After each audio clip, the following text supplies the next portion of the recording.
안녕하세요. 토요미스테리 디바제시카입니다. 2002년 중국 후난성 장자제시 7위현. 이 한적한 농촌 마을에 살던 자매가 있습니다. 19살 가명 장아리, 17살 가명 장아친이죠.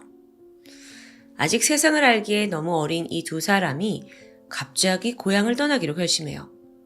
이게 단순히 시골을 떠나서 도시로 좀 가보자 라는 꿈과 희망의 여정은 결코 아니었어요. 자매는 복수와 배신감에 활활 타올라 있었죠. 그래서 학업과 생업 다 포기한 채 오직 한 가지에만 매달리고 있었습니다. 그렇게 떠난 자매의 목적지는 중국 서쪽 끝에 위치한 신장 우루무치 지역입니다. 워낙 외진 곳에 있어서 중국 내에서도 쉽게 방문하기 어려운 험지입니다. 여기 도착한 자매는 생판 아는 사람 한 명도 없이 오직 둘이서만 무려 2년의 시간을 보내게 되죠. 생활비 마련을 해야 하잖아요. 그래서 둘이 길에다가 가판대를 펼쳐놓고 음식을 팔았어요. 또 바쁜 식당에 취직을 해서 서빙을 하면서 돈을 벌었고요. 근데 사실 이런 모든 일들이 돈을 벌기 위해서만은 아니었습니다. 자매는 알바와 장사를 하면서 틈틈이 정보를 수집하고 있었어요. 그래서 수시로 손님들한테 한 남성 사진을 들이밀었죠. 이 남자 여기 산다는데 본 적 없으세요? 이 자매는요, 퇴근을 한 후에도 사람이 몰리는 버스 정류장 기차역에 갔고요. 오가는 사람들의 얼굴을 유심히 쳐다봅니다. 그러다가 정보를 안다는 사람이 나오면 밥도 사주고 담배도 건네면서 끈질기게 그 사진 속 남성의 행방을 쫓고 있었습니다. 이 자매의 억울한 사연을 알기 전에 1994년으로 거슬러 올라가 봅니다. 당시 언니는 11살, 동생은 9살이었어요. 자매의 아버지 장거헝은 중학교에서 영어와 체육을 가르치던 선생님이었습니다. 늘 딸들에게 공부의 중요성을 강조했어요. 많이 배우면 배울수록 너네 삶이 윤택해질 거야. 잘할 수 있지? 그런데 1994년 당시 중국의 농촌 마을에서는요. 아니 남자아이도 아니고 여자한테 무슨 교육이야. 불필요하다는 인식이 강했습니다. 하지만 교육에 종사하는 아버지 생각은 달랐죠. 그래서 어릴 때부터 딸들한테 중국어, 영어로 동화책 밤마다 읽어줬대요. 배움의 힘을 잘 알고 있었던 것 같죠. 그런 아버지가 몇 년 후에 교직을 그만두고 아내와 함께 학교 앞에서 식료품점을 열게 돼요. 근데 이게 잘 된 거예요. 그래서 마을에서 꽤 좀 잘 사는 집이 됐죠. 동시에 아버지가 정도 많아서 집 앞에 심은 산초나무에 열매가 막 열리면 이웃들 불러가지고 나눠주곤 했습니다. 그렇게 사람 좋은 사람이었어요. 그러던 어느 날 이웃과의 관계에서 비극이 시작됩니다. 시작은 우물이었어요. 무슨 일이냐면 이 마을에서 공용으로 사용하는 우물이 하나 있는데 이웃집에 사는 장시조 가족들이 자기네 벽돌 공장과 논밭으로만 물이 흐르도록 돌을 쌓아놓고 우물을 독점하게 된 거예요. 이게 너무 말이 안 되잖아요. 그러니까 주민들도 강하게 항의를 했죠. 그런데 장시조가 안한 무인입니다. 또 체격이 좋아서 뭐라고 하면 지체 없이 폭력을 휘두르고요. 이런 부당한 상황에 아버지 장궈홍 또한 친한 지인과 함께 그들에게 맞서게 돼요. 그러던 1994년 7월 2일 아침이었죠. 그날 아버지는 큰 맘을 먹고 그 옆집 장시전애가 놓아둔 돌을 다 치워버립니다. 이게 마을을 위해 옳은 일이었어요. 자, 그러자 장시저가 노발대발했고요. 돼지 잡는 큰 칼을 들고 달려옵니다.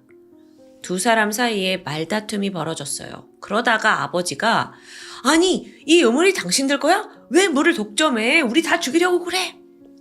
근데 장시주한테 이런 말이 아무 소용이 없는 거예요. 그냥 네가 감히 어디 이걸 건드냐 하면서 죽일 듯한 기세로 아버지에게 달려들었고 결국 그 칼로 아버지의 팔을 베게 됩니다. 너무 놀랬죠. 그래서 이 아버지가 마침 다른 손에 들고 있던 괭이가 있었거든요. 이 괭이를 휘두르면서 저항을 하려고 했는데 이때 갑자기 나타난 사람이 있습니다. 바로 장시조의 아내예요. 아내까지 합세해서 괭이를 뺏으려고 달려들었죠. 이런 과정에서 아버지는 눈을 찔리게 돼요. 자, 지금 한쪽 팔 그리고 눈, 막 피가 줄줄 흐르고 있는 상황입니다. 그런데 또 마침 이때 장쉬저의 아들 16살 장페이바오가 집 밖으로 막 뛰쳐나옵니다.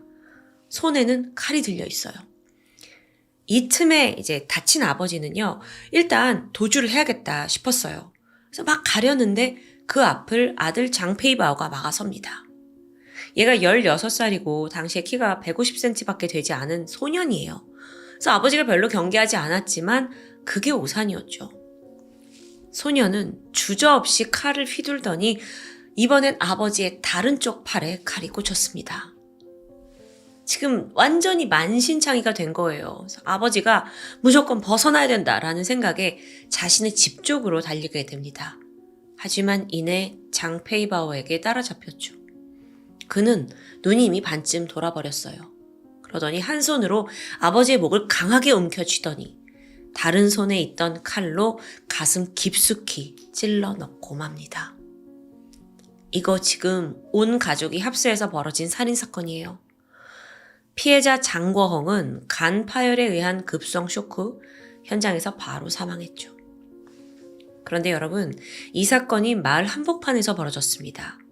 근데 그런 범죄가 벌어지는 와중에도 주민들 중 그 누구도 장궈헝, 그러니까 피해자를 도우려고 나서지 않았다는 게 너무 안타까워요. 행여 자기들도 보복을 당할까봐 몸을 사린 거예요. 한편 큰딸 장아리는 이 소식을 듣고 허겁지겁 돈 챙겨가지고 병원으로 달려옵니다. 아버지 살리려고요. 하지만 그는 이미 숨을 거둔 후였죠. 그런데 더 분노할 일이 벌어졌어요. 아버지를 죽음으로 내몬 장본인, 그 아들 장페이바오가 도망가 버린 겁니다. 가족과 일가 친척들의 도움을 받아서 그대로 행방을 감춰요. 근데 또 동시에 그 아버지 장쉬저가 진짜 범인인 아들 대신에 경찰에 자수하면서 수사에 막 혼선을 주는 겁니다. 그러는 사이에 범인은 산을 넘어서 다른 마을에 있는 이모 집에 도착했고요. 사건이 벌어진 1994년, 그때 당시의 중국의 수사 기술은 지금 같지 않습니다. 게다가 범인이 15살, 6살, 주민등록조차 되어 있지 않아요. 그 추적은 더 어렵죠? 심지어 아버지 장쉬저가 내가 범인이다. 나를 잡아가라. 그게 가짜 자백을 한 상황이에요. 그러니까 정작 진짜 범인을 쫓기에도 한계가 있고요. 그렇게 이 가족이 똘똘 뭉친 끝에 결국 수사는 흐지부지 되고 말았어요. 일단 장쉬저, 그 아버지를 잡아놓긴 했는데 경찰도 이러지도 저러지도 못하고 있고요. 얼마 후에 상황이 좀 잠잠해지니까 이번엔 누나가 나섭니다. 그 이모네 집에 은신하고 있던 동생을요, 몰래 광저우로 도피시켜요. 그리고 여기서 2차례 신분을 세탁시키면서 장페이바오가 아니라 장덩판이라는 새로운 이름을 얻게 되죠. 이후 가족들의 도움을 받아서 집도 마련하고 직장도 찾아서 아무 일 없는 듯 잘 살아가요. 한편 죽은 이의 가족의 삶은 완전히 무너졌습니다. 마을 사람들 모두가 범행 목격했고 또 범인이 누군지도 알아요. 근데 그가 사라져버린 상황에서 가족에게 남아있는 건 오직 고통과 복수심 뿐이었죠. 어머니는요, 범인의 그 수배지를 들고 매일매일 찾아다녔습니다. 그리고 닮은 사람을 봤다라는 소식이 들리면 자매 데리고 무작정 그곳으로 갔어요. 그래서 한 번은 숙소에다가 그냥 애들만 혼자 두고는 얘들아, 이 빵 먹고 기다리고 있어. 엄마 금방 올 테니까 절대 나가지 말고. 그리고 홀로 길거리로 나가서 밤 늦게까지 범인을 추적하곤 했습니다. 그렇게 보낸 시간이 무려 2년이에요. 이건 후난성 거의 전 지역을 뒤졌다고 해도 과언이 아닌데 안타깝게도 범인은 발견되지 않았죠. 그러다 1996년 자매에게 또 다른 비극이 닥쳐옵니다. 아버지가 돌아가신 지 2년 만에 어머니마저 갑작스러운 버스 사고를 당한 거예요. 세상을 뜨고 말았죠? 근데 심지어 이번에도 사건이 너무 억울합니다. 버스 사고가 나면서 5명이 사망하고 20명 이상이 부상을 입어요. 근데 정작 이 사건의 책임자인 운전기사는 그냥 그대로 도주하고 만 거예요. 그러니까 자매는 결국 아무런 보상도 받지 못하는데요. 거기에 더해 어머니가 사망하고 반년 후 그 앞서 아들 범죄 숨겨주려고 대신 자수했던 장쉬저가 증거 불충분으로 석방됩니다. 여태 감옥에 있었는데요. 이제 아들이 완전히 도피해서 자리 잡았잖아요? 그러니까 갑자기 말을 바꿔요. 사실은 저 죽은 피해자가 내 아내를 먼저 공격한 거고 내 아들은 그 엄마를 지키기 위해 어쩔 수 없이 정당방위로 살인을 저지른 거라고요. 그러니까 결론적으로 범인 내가 아니요. 사실 내 아들이요. 이걸 말하게 된 거죠. 그래서 풀려났어요. 이걸 들은 자매는 너무도 원통해했죠. 근데 끝이 아닙니다. 엎친 데 덮친 격으로 이번에는 가까운 가족에게도 배신을 당해요. 부모를 잃고 이제 자매가 혼자가 된 이후에 외삼촌과 함께 범인을 쫓았다고 해요. 근데 얘네도 어린데 언제까지 이럴 수 있냐고요. 학교 돌아가야죠. 또 생전에 부모님이 교육을 그렇게 중요시 여겼는데.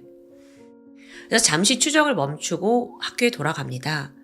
보니까 엄마가 애들 대학 등록금 하라고 한 1,000만 원 정도를 알뜰살뜰 통장에 모아뒀더라고요. 근데 어머니 돌아가시고 나서 자매는 이 가족에서 유일하게 믿을 수 있었던 외삼촌에게 통장을 맡기게 돼요. 그러다가 언니 장아리가 고등학교에 올라가자 외삼촌이 말을 바꿉니다. 내가 니들의 유일한 혈육이라 맡고 있긴 한데 경제 사정이 좋지 않으니까 니들 중에 한 명만 대학에 보내줄 수 있다는 거예요. 그래서 이때 언니가 그러면 동생이 대학을 갔으면 좋겠습니다 하고 포기를 하고 자긴 직장에 취직을 해서 돈을 벌기 시작했죠. 그러다 시간이 지나 2002년 동생 장아친이 17살이 됐거든요. 근데 외삼촌이 또 말을 바꿔요. 야, 내가 니들 먹여 살리느라 돈 다 썼어. 대학 등록금이 어디냐? 급기야 자매를 집에서 쫓아버렸죠. 그렇게 자매는 가족도 돈도 모든 것을 잃게 됩니다. 그 배신감에 막 좌절했고요. 그런데 오히려 그러면 그럴수록 동생아, 어차피 우린 갈 곳도 없고 받아줄 곳도 없는 그냥 고아야. 그러니까 이제 우리 목표는 단 하나. 아버지 죽인 그 범인 찾아내자. 이후로 고향을 떠난 이들은 오직 복수에만 집중합니다. 정말 삶의 모든 것을 거기에 바쳤어요. 범인의 가족을 주시했고 그들의 친척, 은신처까지 조사하면서 끈질기게 추적한 겁니다. 그러다 앞서 신장 지역의 우르무치까지 이주를 하게 된 거고요.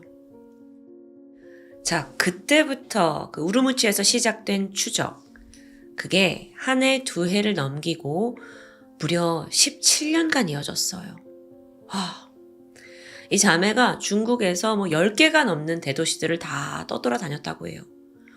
꽤 좋은 페이를 받고 한 번은 공장에 취직한 적도 있는데 범인과 닮은 사람을 봤다라는 연락이 오자마자 사표 내고 그곳으로 바로 떠났습니다. 중간에 좀 돈 모아가지고 낡은 차를 한 대 샀는데 이건 오직 더 빠르게 범인을 찾겠다, 쫓아가겠다 라는 일념에서 산 거였죠. 그러다 보니까 이제 돈이 없어요. 자매는 굶는 게 일상이었고요. 또 차에서 자는 일도 허다했습니다. 날씨가 좋을 때는 공원 벤치에서, 추울 때는 고가도로 아래에서 잤어요. 이제 그야말로 이건 선택적인 노숙자 생활을 한 거죠. 좀 안타까워요. 왜냐하면 그 복수심은 충분히 이해하지만 사실 이들에게 인생의 목표가 복수 외에는 없는 거잖아요. 어쩌면 더 윤택하게 살 수 있는 기회마저 다 놓치고 만 거죠. 그런데 사건이 발생한 지 25년이 지난 2019년에 새로운 국면을 맞이합니다. 앞서 범인의 아버지 그 장쉬저가요. 이번에도 얄미운 짓을 저질러요. 자매들의 아버지 묘지 옆에다가 무단으로 담장을 쌓게 된 겁니다. 여기에 또 다툼이 일어났죠. 자매는 분노했고요. 이게 내 아버지를 죽인 걸로 모자라서 이제 지금 묘지까지 훼손을 해? 격한 논쟁이 오고 갔습니다. 장쉬저가 폭행을 휘두르려고 했어요. 그래서 그 자매가 일단 곧장 경찰에 신고를 하게 되죠. 그런데 이 과정에서 지역 경찰이 오랜만에 자매를 만났고 여전히 아버지를 죽인 그 범인을 추적하고 있다라는 사실을 알게 돼요. 자신들의 삶까지 포기하고 이러고 있는 모습에 경찰의 마음이 움직인 겁니다. 사건을 재조사하기 위해서 특별사건팀을 조직하게 되죠. 그의 자매는요, 그간 모아왔던 그 수집한 자료를 꺼내게 돼요. 적극적으로 수사에 협조했죠.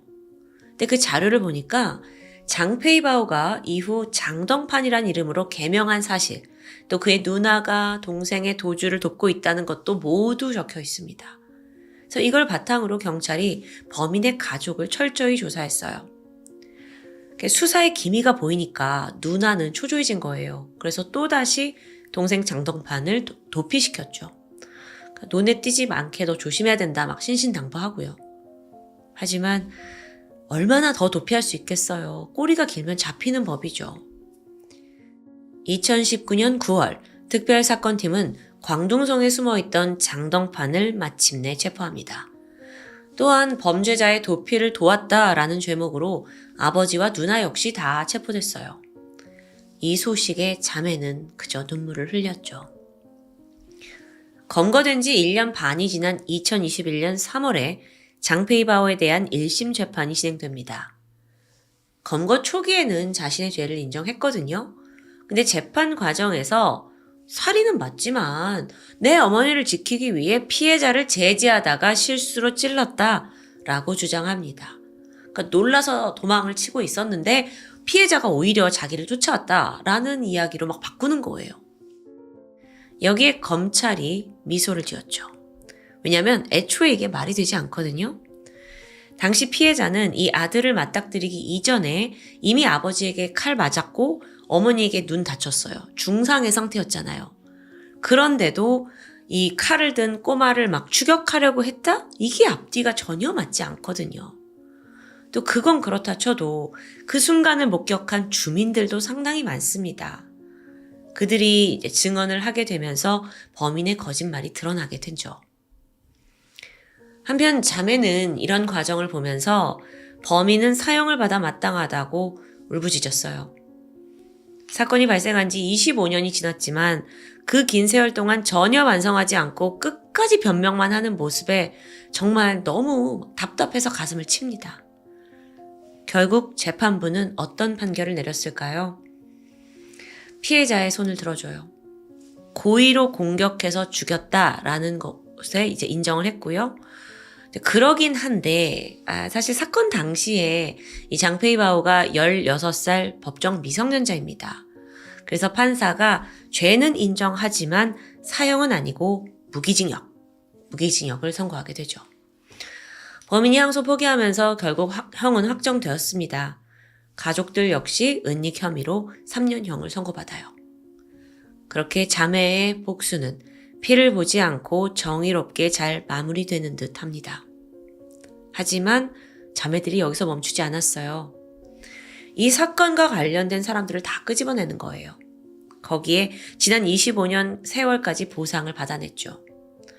먼저 범인이 도피할 수 있게 그 신분 세탁 도와준 공무원들, 얘네도 문제라는 거예요. 그래서 2억 원대의 민사소송을 제기했죠. 거기에는 사망보상금, 위자료, 정신적 피해보상 뿐만 아니라 범인을 추적하면서 사용한 교통비, 숙박비도 포함되어 있습니다. 맞아요. 이게 맞아요. 인생이 다 거기에 허비됐으니까요. 하지만 법적으로 인정을 받긴 힘들었어요. 결국 자매는 피해자 아버지의 그 장례 비용에 대해서만 한화 700만 원을 보상받게 됩니다. 그렇게 모든 게 정리된 후 자매는 아버지의 무덤을 찾았습니다. 그 앞에 꿇어 앉아서 한참 동안 눈물을 흘렸죠. 그들에게 아버지는 삶의 스승이자 유일한 버팀목이었습니다. 그가 살아 있었다면 자매의 삶은 완전히 달라졌을 거예요. 학업도 잘 마치고 직업도 가지고 좋은 남자 만나서 결혼해서 아이도 낳고 행복한 삶이었을 텐데요. 그 모든 게 한순간에 무너졌죠. 게다가 물론 정당한 복수에 대한 목표 하나로 범인을 법정에 세우는 거에는 성공했지만 그래도 잃어버린 세월과 그 망가진 삶은 결코 되돌릴 수 없다는 게 씁쓸한 현실이었습니다. 지금까지 토요미스테리 디바제시카입니다. 안녕하세요. 토요미스테리 디바제시카입니다. 사랑에는 국경도 나이도 없다는 말 많이 들어보셨죠?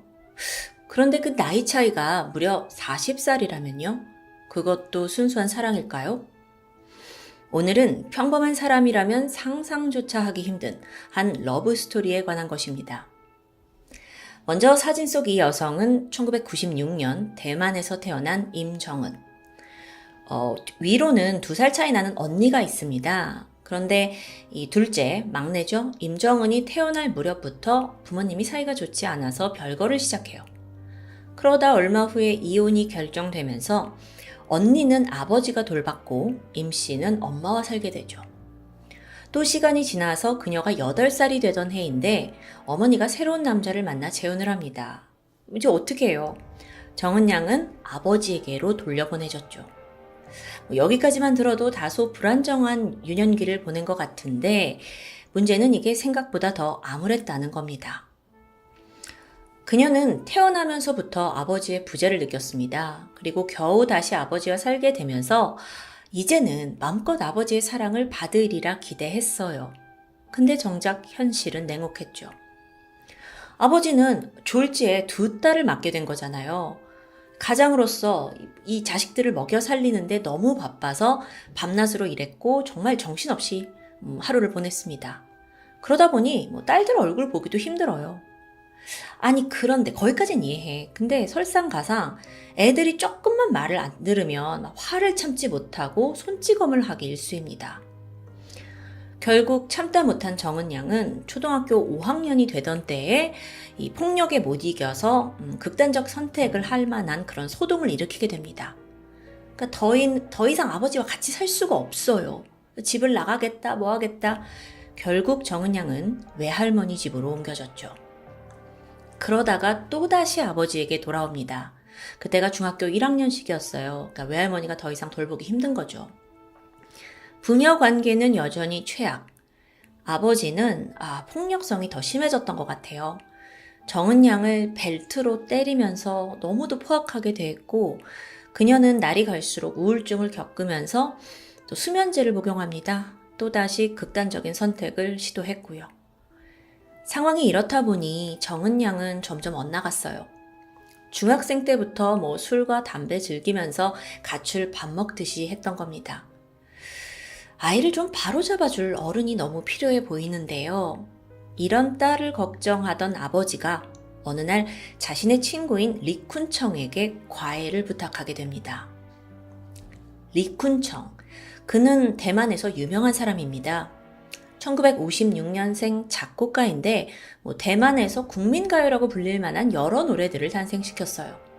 대만 연예계에서는 그야말로 역사의 한 획을 그은 인물이라고도 불리죠. 하지만 오랜 기간 이런 아티스트, 예술가로 살아서인지 50대 중년의 나이에도 불구하고 그는 특유의 자유분방함과 좀 천진난만한 면을 가지고 있었다고 합니다. 정은 양의 아버지 또한 그런 리 씨의 태도가 딸이 지금 굉장히 반항기가 심하잖아요. 그걸 잠재우는데 도움이 될 거라고 생각했어요. 그래서 딸의 음악 선생님이 되어달라고 도움을 청한 거죠. 그렇게 정은 양이 17살이 되던 해 두 사람은 처음 만났습니다. 아버지의 예상은 적중했습니다. 리쿤청을 만난 후에 정은 양이 눈에 띄게 밝아진 거예요. 밖으로 떠도는 횟수도 줄었고 또 표정 속의 암울함도 사라졌고요. 아버지는 이런 딸을 보면서 굉장히 만족했죠. 하지만 시간이 갈수록 어딘가 묘한 느낌을 받습니다. 단순히 음악 선생과 제자라기에 이 딸 정은 양과 자기 친구 리쿤청이 너무 친밀한 모습을 보였기 때문이에요. 예를 들어서 하루에도 둘이서 수십 번씩 문자와 통화를 주고받아요. 이때 딸이 막 문자 기다리고 받으면 좋아합니다. 이게 맞아? 어딘가 좀 낯설었죠. 하지만 아버지는 아닐 거야 하면서 애써 불안을 억눌렀는데요. 자, 당시 리쿤청에게는 이미 성인이 된 아들이 있었고요. 또 거기에 20살이나 어린 여자친구도 사귀고 있었어요. 그런 양반이 이제 막 고등학교에 입학한 친구 딸에게 흑심을 품는다? 이건 도저히 말이 안 됐던 겁니다. 무엇보다도 둘의 나이 차이는 40살이었고요. 하지만 그로부터 몇 달 후 그야말로 믿는 도끼에 발등 찍히는 사건이 벌어지죠. 2012년 당시 리쿤청은 중국 여행을 떠났는데 그러다가 불의의 교통사고를 당하게 돼요. 이 때문에 며칠간 정은 양과 연락이 두절되어 버렸죠. 그 전에는 맨날 문자하고 통화하다가요. 우여곡절 끝에 리쿤청이 무사히 대만으로 돌아왔고 정은양을 만나는데 이때 그녀는 리쿤청한테 달려가서 그를 와락 붙잡고 눈물을 쏟아냅니다. 이때 하는 말이 2번 다시 연락이 되지 않으면 내가 용서하지 않을 거야 라는 말이었어요. 근데 여기서 리쿤청 또한 그래 나는 너를 평생 떠나지 않아 하고 둘이서 부둥켜 안고 우는 거예요. 이거 너무 선을 넘었잖아요. 아버지가 이걸 목격합니다. 그는 큰 충격에 휩싸였죠. 내 불안이 맞는 것 같았으니까요. 그리고 머지않아 이 소식은 연예계를 관통합니다. 워낙 리쿤청이 유명인인 데다가 40살 차이 나는 친구 딸과 특별한 관계라더라. 이건 뭐 대중의 눈과 귀를 빠르게 사로잡았습니다. 즉각 비난이 쏟아졌죠. 그러면서 여기에 리쿤청의 이혼 경력이 재조명받기 시작합니다. 사실 그는 굉장히 어린 나이 때부터 예술가로서 큰 주목을 받아왔습니다. 그렇다 보니 인기도 있고 돈도 있고 또 이성에게도 인기가 많았죠. 23살이 되던 해에 리쿤청이 첫 결혼을 하는데요. 이때 2명의 아들을 얻게 됩니다. 하지만 얼마 안 가서 그가 여고생과 바람을 피우는 게 발각되면서 이혼을 당하게 돼요. 이때도 구설수에 올랐습니다. 근데 이후로 그는 정말 많은 여성들과 끊임없이 교제를 해온 게 밝혀집니다. 그러다가 이제 나이가 먹어서 50대가 됐죠. 근데 상대가 친구의 딸 정은양. 나이 차이도 문제인데요. 정은양이 미성년자였어요. 경악스럽죠. 모든 걸 알게 된 정은양의 아버지는 펄쩍 뛰면서 이 관계 절대 인정할 수 없다고 소리칩니다. 그리곤 가정파탄 유괴죄로 리쿤청을 고소해요.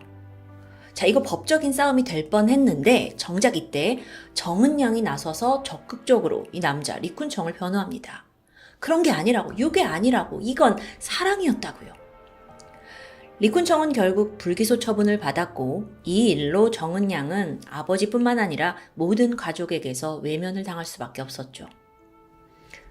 그렇다면 이쯤에서 그 리쿤청의 변명을 좀 들어볼까요? 그는 정은양의 불우한 어린 시절로 어필을 했습니다.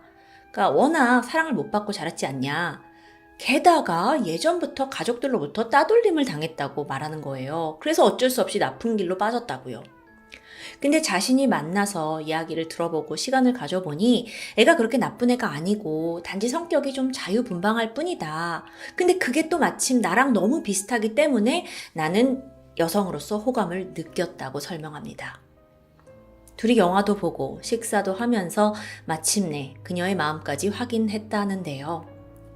이 이야기 끝에 리쿤청이 또 당당하게 말해요. 맞아요. 나는 어린 여자를 좋아합니다. 그 이유가요. 어린 여자는 단순하고 좀 순수해서 저랑 친해지기 쉽기 때문이죠. 아니, 남자로서 어린 여자를 좋아하는 건 이해하지만 이 정도로 어린 건 좀 아니지 않아요? 근데 리쿤청이 너무 당당한 겁니다.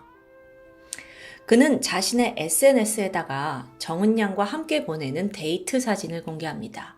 와, 진짜 한국에서 이런 일이 벌어졌다면 정말 난리 났을 거예요. 물론 대만에서도 마찬가지였고요. 비난하는 악플이 마구마구 쏟아졌죠. 애 데리고 뭐하냐고요. 정은양의 아버지 역시 이 만남을 강력히 반대하면서 어쩔 때는 딸을 그냥 방에 가둬두기까지 했어요. 하지만 정은양은 크게 반발하면서 나는 리쿤청과 결혼할 거다 라고 공개 선언을 해버립니다. 그렇게 2013년 모두의 반대 속에서 세기의 공개 연애가 시작됩니다. 둘은 행복할지 모르지만 날이 갈수록 세간에는 루머가 증폭됐어요. 예를 들어서 사실 정은양이 임신을 했다더라.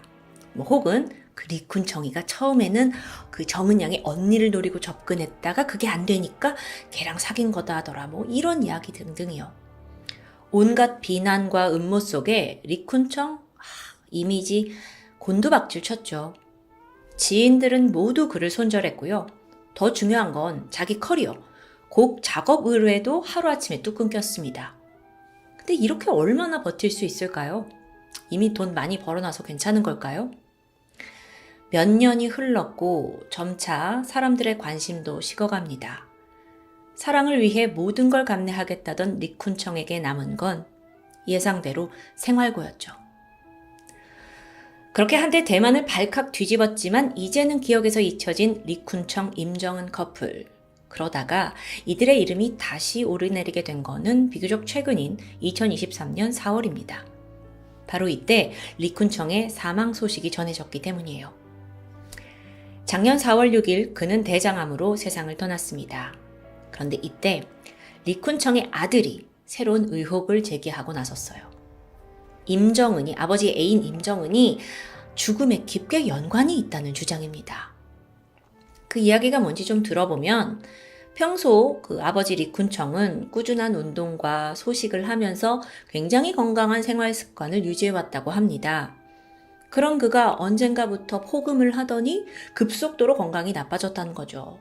그리고 아들은 그렇게 된 이유가 모두 임정은에게 있다고 믿고 있습니다. 임정은이 사실 당시에도 술과 담배를 즐겼거든요. 그래서 아무래도 이제 리쿤청에게 고의적으로 술을 계속 권하고 마시게 했을 거라는 주장인데요. 또한 과거 리쿤청이 한 차례 심장이 좀 좋지 않아서 쓰러진 적이 있었어요. 근데 이때 임정은이 당신 꾀병 아니야? 하고 비아냥거렸고 응급조치를 제대로 하지 않았다고 합니다. 아들 입장에선 이런 행동이 모두 리쿤청의 재산을 노린, 그러니까 리쿤청이 죽기를 바라는 어떤 행동이라고 의심할 수밖에 없는 거죠. 실제로요, 둘은 이 공개 연애를 하면서도 서류상 결혼을 한 건 아니었거든요.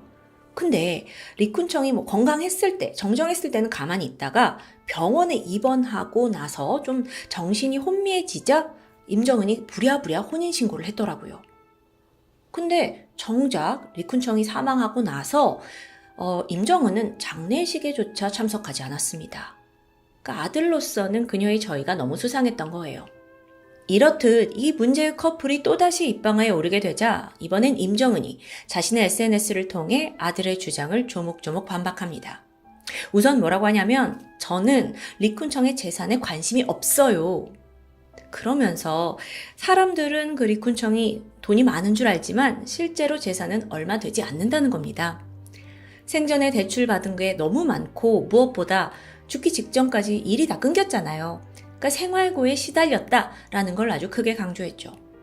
더구나 최근에는 음악이 거의 팔리지 않아서 저작권료 같은 걸 다 합쳐도 이득을 본 게 없다고 말합니다. 또 장례식에 참석하지 않은 거, 그거 역시 사실 장례식에는 리쿤청의 다른 가족들이 오잖아요. 그들 모두 자신을 불편하게 여길 거가 뻔하기 때문에 안 갔다. 대신에 나는 홀로 리쿤청의 유골이 뿌려진 곳을 찾아 그를 애도했다고 주장합니다. 이걸 뒷받침할 만한 인증사진도 공개했고요. 이후 임정은의 행보를 보면 그녀의 주장이 어느 정도 사실인 것으로 보여요. 임정은은 리쿤청이 사망하면서 남긴 유산으로 살던 집 그리고 소유하고 있던 레코드판을 받게 됐어요. 하지만 실제로 이 주택은 담보대출이 크게 묶여 있었기 때문에 집을 팔긴 팔았거든요. 근데 그걸로 얻은 이득이 하나로 한 1,500만 원 정도였습니다. 집을 판 이득으로는 그렇게 크진 않죠. 여기에 그 리쿤청이 남겨준 레코드판, 이거는 사실 구매자가 나타나지 않아서 그야말로 애물단지였어요. 참고로 임정은은요, 그나마 생긴 그 1,500만 원마저 유흥비로 써버린 모양입니다. 한 주점에서 그녀가 술을 마시고 난동을 부렸다는 뉴스가 보도됐으니까요. 그러던 2024년 1월 2일, 임정은이 한 호텔에서 술을 마시고 취해서 방 안에 있는 TV와 커피포트를 던지면서 기물 파손한 혐의로 쫓겨납니다. 이후에 그녀는 빈털터리가 된 채 은행 ATM 박스 안에 쪼그려 앉아서 졸고 있는 모습이 포착됐어요. 그게 어딘가 너무 좀 애처로운데요. 오랜만에 얼굴을 드러낸 그녀는 사람들의 기억과는 많이 달라져 있었습니다. 그 생기발랄하던 얼굴은 온데간데 없고요. 초점이 없는 눈으로 사람들에게 좀 돈을 구걸하는 모습이었죠. 이걸 본 네티즌들은 오히려 정신 상태가 좀 염려된다면서 우려의 목소리를 보내기도 합니다. 그런데 어쩌면 정말 그게 사실일지도 모르겠어요. 정신 관련 문제요. 왜냐하면 어느 날부터 임정은의 SNS에 정체를 알 수 없는 이상한 글들이 올라오기 시작합니다. 예를 들어서 나는 대만에서 20년을 살았는데 머릿속 어딘가에 목소리가 나한테 한국 사람이냐고 묻고 있어. 응? 너를 쫓는 게 너무 창피해. 친구들이 알까 무서워. 에? 집에 가서 내가 구운 누룽지를 먹고 싶어. 내가 구운 프라이. 사실 그건 찜인데 나는 맛있었어. 아니 무슨 소리예요. 몇 년의 즐거움. 커피, 술, 라면, 결혼. 우리는 너로부터 잊혀져. 최상급. 와, 이 정도 되니까. 이게 물론 단순한 문장입니다. 근데 당최 무슨 말인지 모르겠죠? 약간 제정신이 아닌 것 같습니다. 그녀가 어쩌다가 이런 안타까운 상황에 처했는지 제3자는 알 수 없죠. 하지만 확실한 건 40살의 나이 차이를 극복한 그 러브 스토리가 결코 해피엔딩이 되지 않았다는 점입니다. 오히려 그녀에겐, 아니 둘 다에겐 비극의 시작이 아니었을까요? 리쿤청이야 어린 여성을 탐한 변태라고 칠게요. 하지만 임정은은 어쩌다 그에게 빠져든 걸까요? 일각에서는 그녀가 유년기에 부모님의 사랑을 충분히 받지 못하다 보니까 애정결핍의 문제가 있었을 거다라고 추측합니다. 방황을 하던 시기, 뭔가 자신을 잘 이해해주는 어른을 만났고 그 사람이 누구든지 간에 그게 이제 사랑이라고 믿게 된 거죠. 임정은은 실제로도 인간관계가 굉장히 서툴렀다고 해요. 그래서 친구나 학급 동료들을 잘 사귀지 못했는데요. 그러다가 어느 순간 내 인생에 나를 이해해줄 리쿤청이 나타나면서 정말 소용돌이처럼 빠져든 거죠. 그런 그녀에게 가족이나 친구들, 대중의 비난 전혀 개의치 않았을 겁니다. 미성숙한 사춘기 소녀였으니까 그럴 수 있어요. 하지만 그보다 40살이나 많은 리쿤천, 당신은 그러면 안 되죠. 대만에선 이들의 관계를 두고 여전히 의견이 분분합니다. 나이 차이를 뛰어넘은 세계의 사랑이 아니냐라는 의견과 함께 추악한 욕망과 가스라이팅의 결말이다라는 의견까지. 여러분의 생각은 어떠신가요? 지금까지 토요미스테리 디바제시카였습니다.